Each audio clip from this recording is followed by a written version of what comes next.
আসসালামু আলাইকুম, welcome to Abdul Aziz academy. বন্ধুরা, আশা করি ভালো আছেন। ডুপ্লিকেট ভ্যালু ফর্মুলা কিভাবে ইউজ করবেন আপনারা দেখতে পাচ্ছেন। আমি একটা এক্সেল শিট নিয়েছি। তো এখানে ডুপ্লিকেট ভ্যালু ফর্মুলা ইউজ করতে গেলে আপনাকে প্রথমত যে কলামগুলো সেট করতে চাচ্ছেন সেগুলো সিলেক্ট করে নিতে হবে। এরপরে আমি সিলেক্ট করে নিয়েছি। এরপরে আপনার কম্পিউটার বা ল্যাপটপের ডিসপ্লেতে কন্ডিশনাল ফরম্যাটিং একটা অপশন আছে, এখানে ক্লিক করবেন। ক্লিক করলে হাইলাইট সেল রুলস, এখানে মাউস ধরলেই আপনার রাইট সাইডে দেখতে পারবেন সবার নিচে ডুপ্লিকেট ভ্যালুস অপশন আছে, এখানে ক্লিক করবেন। এরপরে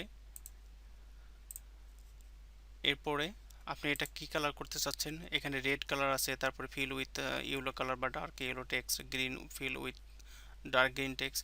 তো আমি চাচ্ছি এটা লাইট রেড ফিল, আমি লাইট রেড ফিল দিলাম। দেখেন আমার এখানে যেহেতু সবগুলো নেমেই ডুপ্লিকেট, যার কারণে আমার এটা কালার শো করছে। তো আমি চাচ্ছি পুনরায় এটা যতগুলো ডুপ্লিকেট আছে সবগুলো আমি রিমুভ করে দিব। তো রিমুভ করতে গেলে আমাকে সিলেক্ট করতে হবে, আমি সিলেক্ট করে নিলাম। এরপরে যেতে হবে আমাকে ডিসপ্লেতে থাকা ডেটা অপশনে।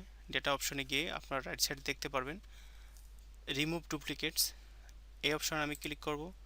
এইখান থেকে যেহেতু আমার ফিল্ড ফোর্স কোড এবং হচ্ছে আপনার ফিল্ড ফোর্স নেম এটা ডুপ্লিকেট আছে, আর অর্ডার ডেট এবং ইনভয়েস ডেট আমি ঠিক রাখবো।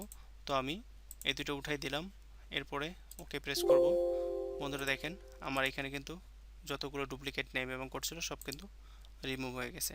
আশা করি আপনারা বুঝতে পেরেছেন। আমার ভিডিওটিকে লাইক এবং কমেন্ট শেয়ার করবেন। আল্লাহ হাফেজ।